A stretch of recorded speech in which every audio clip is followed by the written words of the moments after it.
Hello IGNOU students, welcome back to my channel mastering education today. जैसे कि आप लोगों को पता है, हमने ऑलरेडी क्वेश्चन 1 to 6 पार्ट 1 और 2 में डिस्कस कर लिए हैं और कल आप लोगों का पेपर है। तो बिना किसी टाइम वेस्ट करें हम क्वेश्चन 7 से स्टार्ट कर देते हैं। प्लीज़ ये सारे क्वेश्चंस करके जाना, क्योंकि ये सारे क्वेश्चंस PYQs हैं।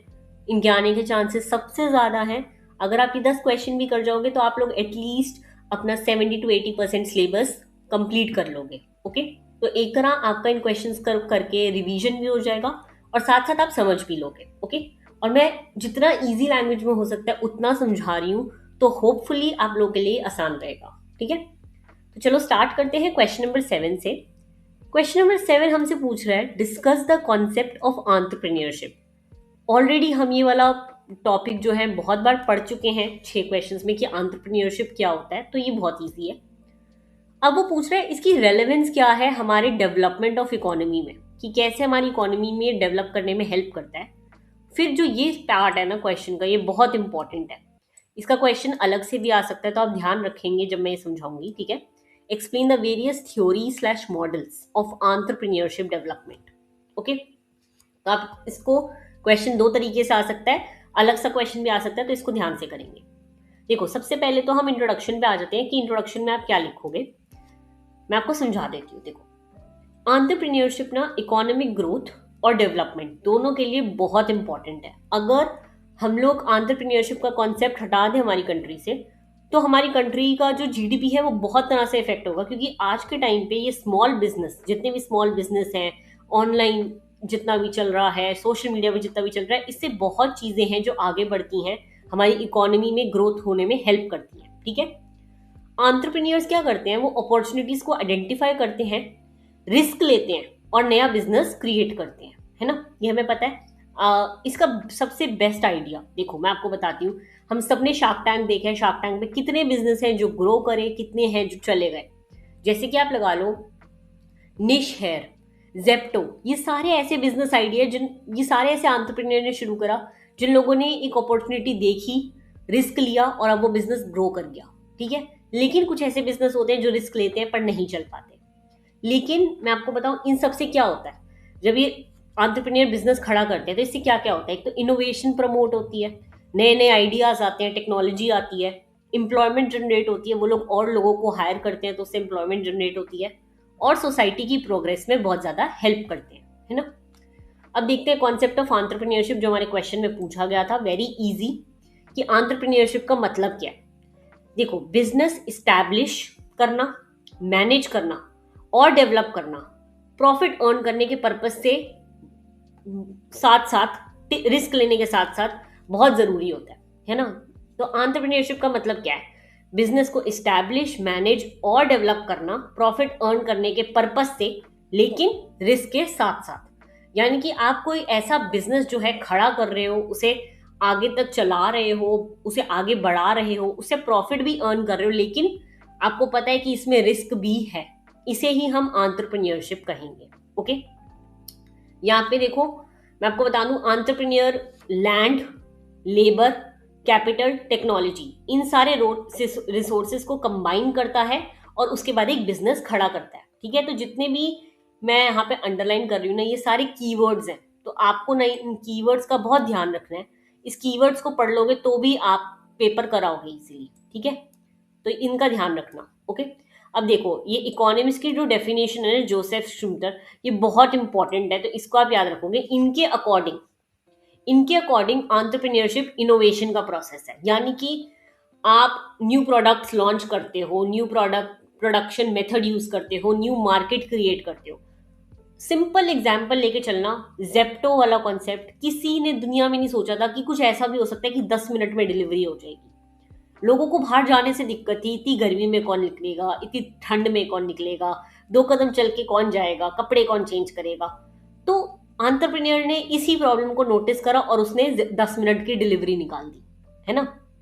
तो सिंपल वर्ड्स में अगर हम बोले तो एंटरप्रेन्योरशिप सिर्फ बिजनेस स्टार्ट करना नहीं होता, बल्कि इनोवेशन और वैल्यू क्रिएट करना है। अब उन्होंने ऐसा चीज इनोवेट करी 10 मिनट वाली डिलीवरी में कि और सबने वो चीज कॉपी कर ली। Amazon क्या हो गया, जोमैटो क्या हो गया, स्विगी क्या हो गया, ब्लिंकिट क्या हो गया, सबने 10 मिनट की डिलीवरी स्टार्ट कर दी, है ना।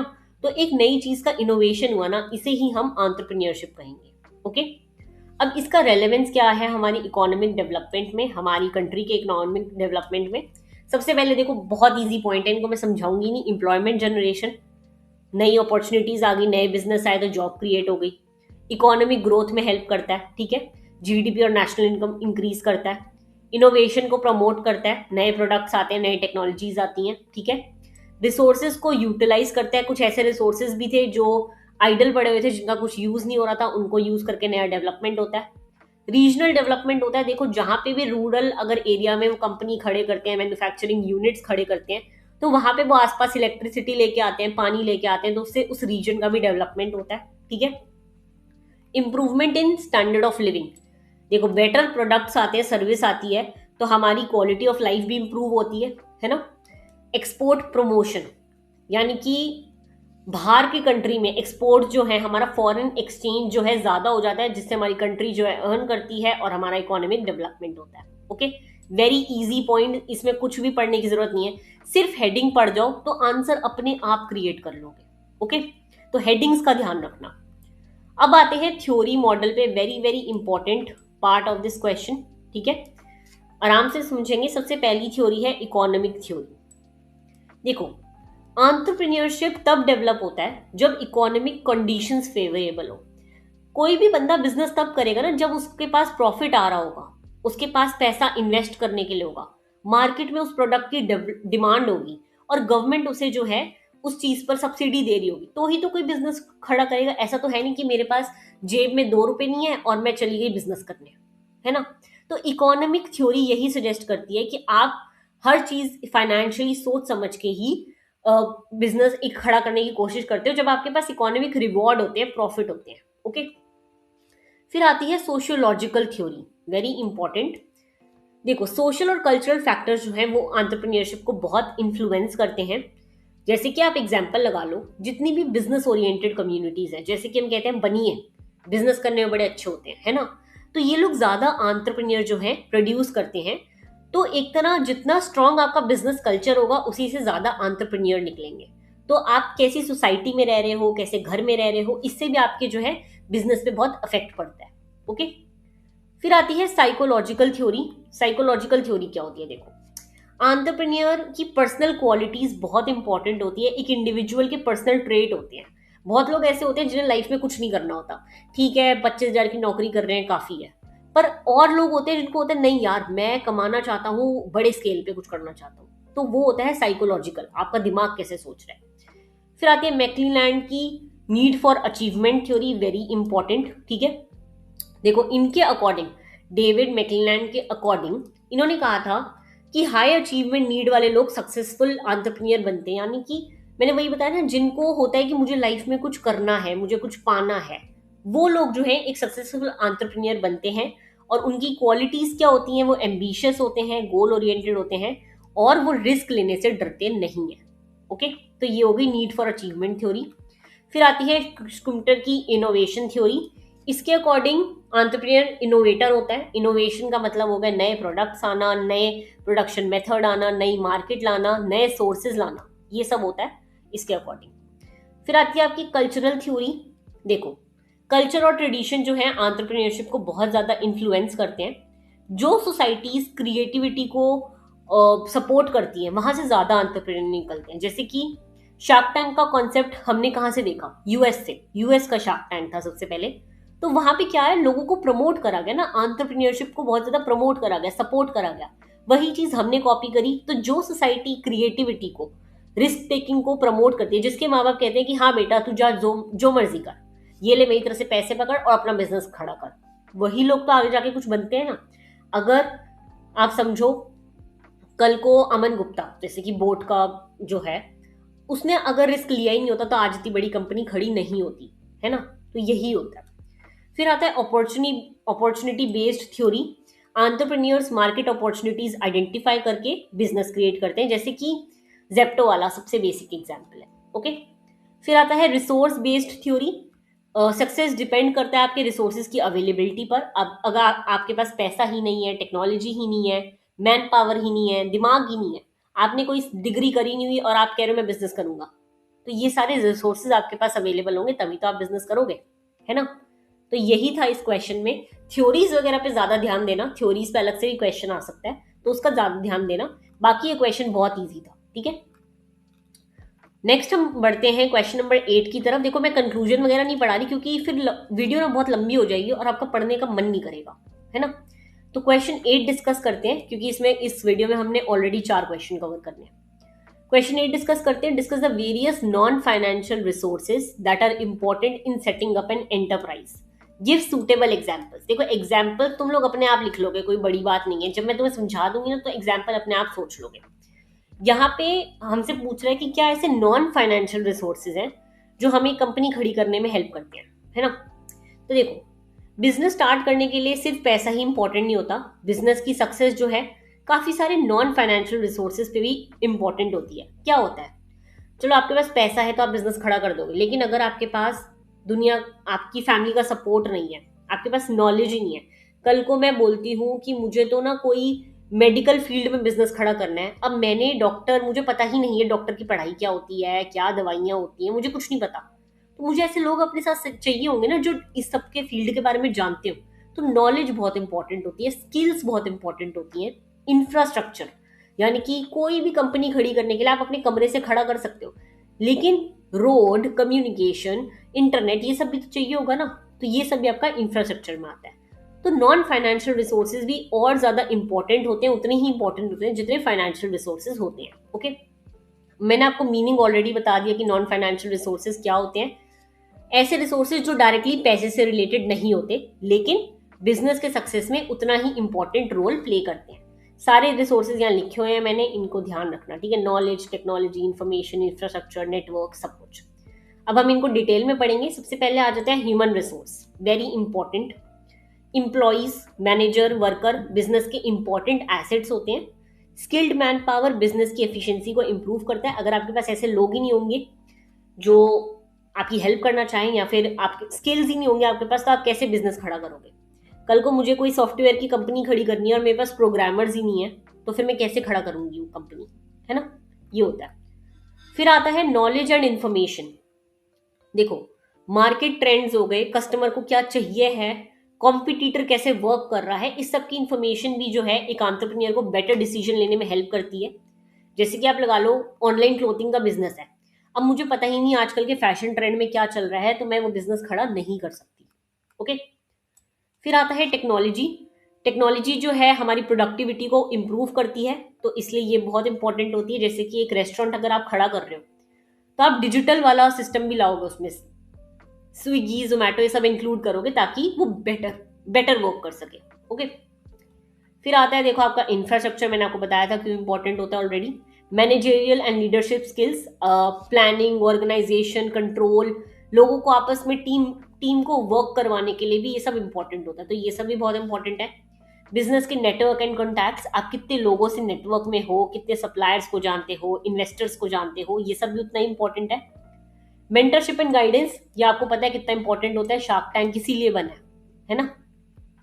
रिसर्च एंड इनोवेशन कैपेबिलिटी, यानी कि देखो इनोवेशन जो है उसी से आप बिजनेस को कॉम्पिटिटिव बनाते हो।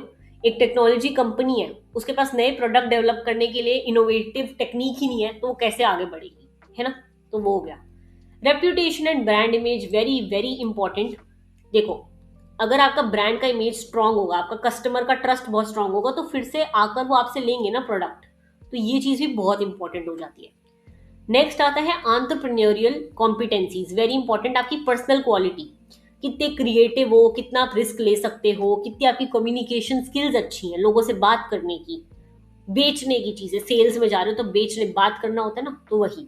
ओके, अब इन सब का देखो इंपॉर्टेंस क्या है, हमने ऑलरेडी पढ़ा हुआ है। इससे प्रोडक्टिविटी इंप्रूव होएगी, इनोवेशन सपोर्ट होएगी, डिसीजन मेकिंग बेटर होती है, कंपटीशन इंक्रीज करते हो आप, और लॉन्ग टर्म आपकी ग्रोथ को जो है इंश्योर करता है। Okay, very easy.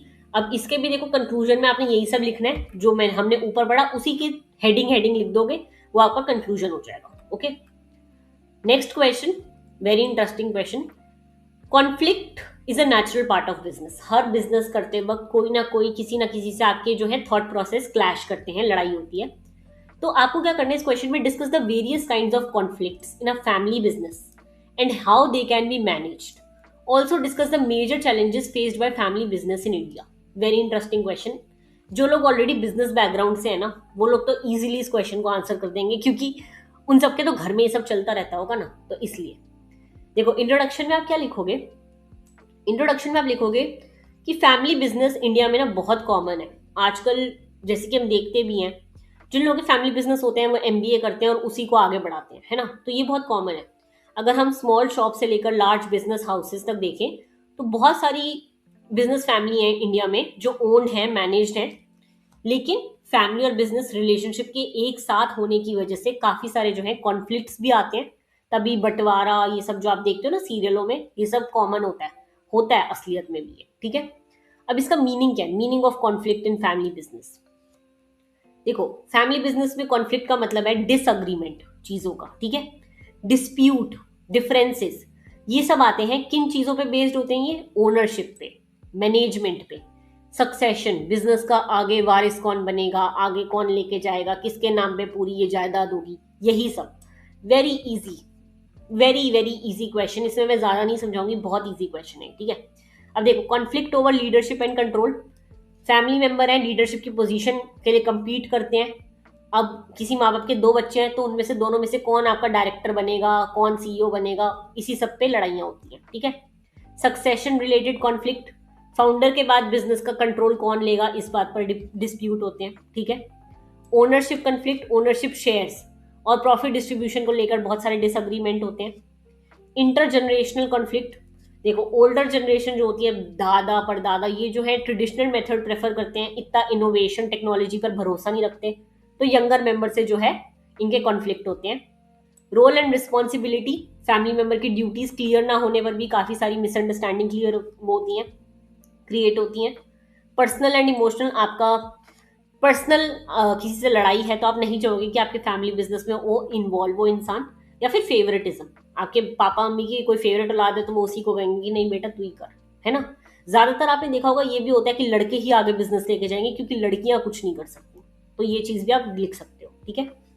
Conflict regarding business strategy, सबका बिजनेस को आगे लेके जाने का तरीका अलग होता है तो उस पर भी कॉन्फ्लिक्ट होती है। अब कैसे आप इस चीज को मैनेज कर सकते हो, वेरी वेरी इजी। कैसे मैनेज कर सकते हो, किसी की लड़ाई हो रही है तो अब क्या करोगे, बात करवाने की कोशिश करोगे, है ना, क्लियर कम्युनिकेशन। लोगों के रोल वगैरह जो है क्लियरली डिफाइन करोगे कि नहीं तू मार्केटिंग ही देखेगा और तू सेल्स ही देखेगा, तो क्लियर, पहले से ही सब क्लियर है, ठीक है। सक्सेशन प्लानिंग, आप पहले ही विल लिख के चले जाते हो कि हाँ भाई किसको जाएगा सब कुछ, ओके।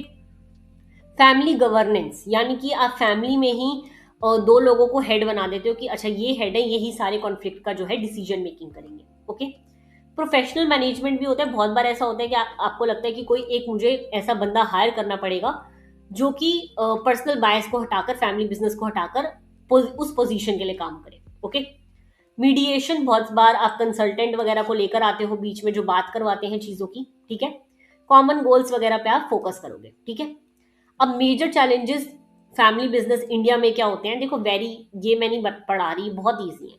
हमने ऊपर ये सब जो हमने इश्यूज ऊपर पढ़े हैं ना, ये देखो ये हमने पढ़े थे ना, वेरियस काइंड ऑफ कॉन्फ्लिक्ट्स क्या आती हैं, यही सब आपको इंडिया वाले में भी लिखनी है, सेम होती है क्योंकि, ठीक है, सेम चीजें लिखनी है, कोई डिफरेंट नहीं है इसमें, तो ये बहुत ईजी क्वेश्चन था। अब देखो क्वेश्चन नंबर 10 जो है ना, ये शॉर्ट नोट्स है। शॉर्ट नोट्स में आपको शॉर्ट में ही समझाऊंगी, ज्यादा डिटेल में नहीं जाऊंगी क्योंकि ये शॉर्ट नोट्स के आने के चांसेस हैं। सबसे पहला आ जाता है रूरल एंटरप्रेन्योरशिप क्या होती है। देखो रूरल एंटरप्रेन्योरशिप का मतलब है रूरल एरिया में बिजनेस इस्टेब्लिश करना बाय लोकल रिसोर्सेज, जो लोकली अवेलेबल होंगी चीजें उनसे। जैसे कि बहुत बार आपने देखा होगा ना, पहाड़ों में जाओगे तो पहाड़ों वालों के अपने कपड़े होते हैं, अपने प्रोडक्ट्स होते हैं, वो सब होता है। अगर वहां पे कोई बिजनेस खड़ा कर लेगा तो उसे हम रूरल एंटरप्रेन्योरशिप कहेंगे, ठीक है। नेक्स्ट, मुद्रा योजना क्या है। देखो प्रधानमंत्री मुद्रा योजना ये 2015 में गवर्नमेंट ऑफ इंडिया ने स्टार्ट करी थी ताकि फाइनेंशियल सपोर्ट मिल सके स्मॉल बिजनेसेस को, ओके। मुद्रा की फुल फॉर्म याद रखना, micro unit development and refinance agency, okay. इसके ऑब्जेक्टिव्स क्या हैं, कैटेगरीज वगैरह याद रखना, कैटेगरीज थोड़ी इंपॉर्टेंट है। कैटेगरीज में 50,000 तक का लोन मिलता है, किशोर में 50,000 से 5 लाख तक का, ठीक है, और तरुण में 5 लाख से 10 लाख का। ये आपको जरूरी है पढ़ना, ठीक है। फिर आता है फीसिबिलिटी एनालिसिस क्या होता है। देखो, फीसिबिलिटी एनालिसिस एक प्रोसेस है जिसमें चेक किया जाता है कि बिजनेस आइडिया प्रैक्टिकल और प्रॉफिटेबल है कि नहीं। ठीक है, तो इसमें टाइप्स आ जाते हैं। टेक्निकल, जैसे कि आप देखते हो कि मशीनरी वगैरह अवेलेबल है, मार्केट में उस चीज की डिमांड है या नहीं, आपके पास उतना पैसा है या नहीं। ऑपरेशनल, यानी कि आपका बिजनेस आगे जाके एफिशिएंट होगा कि नहीं, यही सब। ओके, नेक्स्ट आते हैं creativity and innovation in entrepreneurship, very important. Creativity का मतलब है नए आइडियाज जनरेट करना, और इनोवेशन का मतलब है उन आइडियाज को प्रैक्टिकल प्रोडक्ट्स या फिर सर्विस में कन्वर्ट करना। ओके, तो ये हमने ऑलरेडी पीछे क्वेश्चंस में पढ़ा है कि इससे क्या होता है। Very very easy questions. देखो, इसमें ना दो क्वेश्चन तो देखो। एक तो ये वाला जो क्वेश्चन था आपका स्मॉल, जितने भी शॉर्ट नोट्स वाला, ये आप अच्छे से पढ़ के जाओगे। कुछ ऐसे हैं जो पेपर में आए हुए हैं ऑलरेडी।